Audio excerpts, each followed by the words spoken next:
1987an hasi gitzuan historio honekin. Gure kaiolan beti gandik ginean zena zerbait egitekoa. Orduan erabaki ginean babarrunakin zerbait egitea. Y al principio fue más de 50 socios que colaboramos en este concurso. Fue una iniciación un poco a ver qué podía salir, pero la respuesta de todos los socios y además del pueblo fue muy estupenda. Orduan inguruko herriak eta ekartzen zuten babarruna Tolosara eta merkatuan saltzen zen, eta hortik dator Tolosako babarrunaren izena. Hau da gure salmenta tokia, orduan iten gaitu hori ikusarazi eta baloren jartzea gure lana eta gure generoa. Bai, azoka berezi hauketa, egila da nolabaiteko izena eta jendia nekarria sortzen dula, ez? Gero gu behar deuna da hemen lanbatero jendia etortzea eta benetan apreziatzea hemengo produktua daukaula, bertatik bertakoa dela eta freskoa dela gaur berezeki. Mila 1987an babarrunaren lehenengo festa antolatu zenean, babarrunaren prezioa 500 pestakoa zen, gaur egungo 3 euro edo gutxi gora bera. Eta gaur hemen jango dian babarrunak 20 eurotan saltzen nahi dira. Izan da bai aldea, La alubia de Tolosa, lo más especial que tiene es el grado del contenido proteínico, ¿no? Y las características principales de la alubia de Tolosa es que tiene un contenido en caldo, una cremosidad de caldo que no tiene habitualmente ninguna otra alubia. 38 urte hauetan, pandemia genduta 37 hauetan, 1500 pertsona egon dira lanean hau aurrera eramateko. Azoka berezi hauen programazioan eta antolatzen dian ekintzetan eragileen parte hartzea ezinbestekoa da. Noski udalak bereak baliabideak jartzen ditu, baina urtez urte ekimenak azoka berezi hauek antolatzeko eta programak osatzeko ezinbestekoak dira.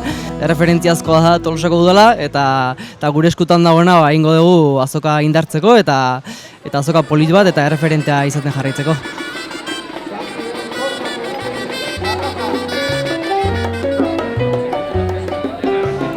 Bai, babarrunak, Tolosalekoa fama dauka, bereziki albizturguak.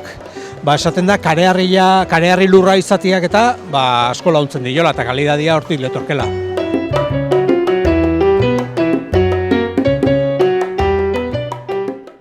Babarrun hon batzuk jan nahi baditugu, garrantzitsuena babarruna ona, alegia joan zen urteko edo aurtengo uztaren araberan babarrunaren kalitateak asko esan nahi du eta ura ere oso garrantzitsua da.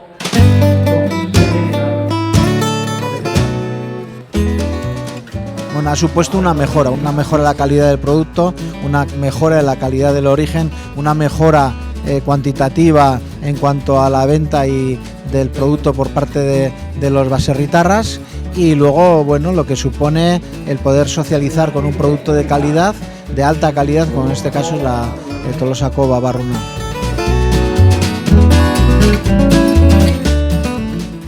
Gakoa babarruna behar dute zue bizia, aurreneko behitzat, aurreneko ordu erdi batola, eta gero uren kalitatea de normala behar du, gu 10 ekartzen jo, eta gero probatuz joan da, azala gorra gehatzez bazaio, berriz zue fuerte jarri berriz, eta orduan azala metu arte. Eta gero jarri, hoi dominatzen zuen, suabe eta azkeneko momentun, salda lo ditu, eta gatza bota azkeneko momentun, puntu natea eta afuera.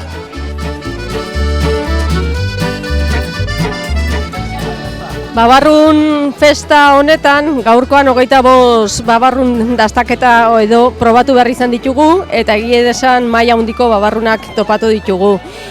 Salda ona, Textura, azala ere bai, oso onda, samurra, batzu pixka dodixegoa, baina eta babarrunaleare oso txikia eta polita. Bai, gehien zuenak zapore eta testura nahi gustatu zaizkit behintzat, gehienak.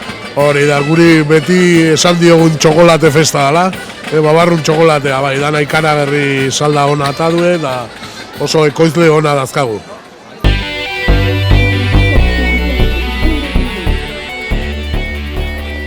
Para nosotros la alubia es un producto súper importante porque lo ponemos todos los días del año, incluso en verano, sí. Y como no, pues las alubias las acompañamos con las guindillas encurtidas de Ibarra, la morcilla de verdura, costilla de cerdo y berza, que es la col de invierno.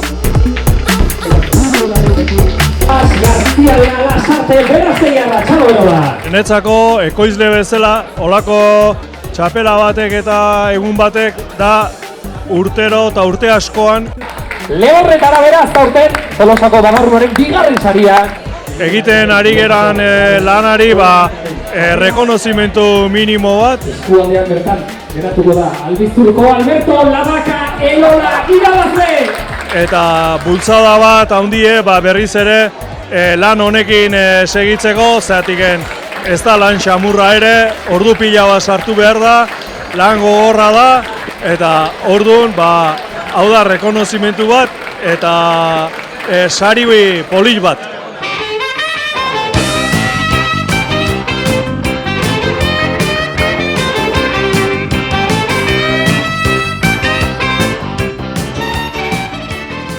Nosotros, pues por la paciencia, poco a poco y acertar en el momento de parar el fuego para que no se rompan ni nada. Zubitzako jabea, urtero kolaboratzeko gurekin. Y la alubia hay que tener mucho cuidado en echar la sal, que no echarla al principio, hay que echarla al último para que no se rompa la alubia.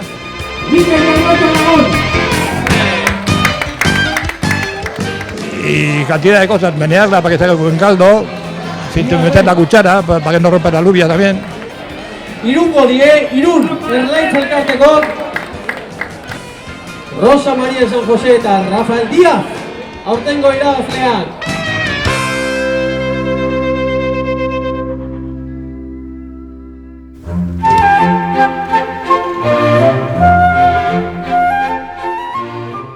Gure elkarterako festa handia da, guk urte asko da mazkigu egun hau antolatzen eta egun handia da. Lana bada, baina elkartekideak biltzeko eta gure arteko dinamikak eta elkarlana bultzatzeko oso interesgarriak dira egun hauek. Elkartek egiten duten lana ezinbestekoa da herria egiteko. Eta Tolosari herri izaera ematen diote, elkartetatik egiten da lana eta eragile guztik egiten duten lana.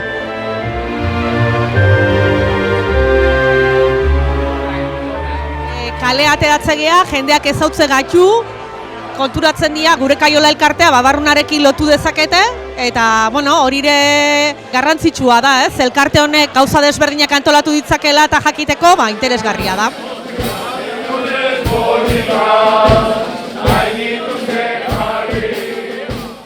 Eta festa hauek garbi dau elkarte guztik egiten duten lanari eskerra ateratzen direla aurrea eta udaletik prest gaude elkarlanean jarraitzeko eta gure aldetik aldan guztia jartzeko festekin aurrea egiteko. Ez dialako bakarri festak, dira gure produktuen eskaparatea eta guretzat oso garrantzitsua da.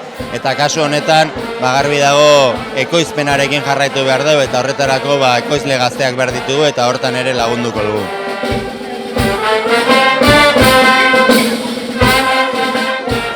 Gure Kaiola elkartik ere kristolan nahi du beste urte batez, ja 37. urtea, eskarik asko kristolan naitezuelako mutilak. Mila esker denengatikan.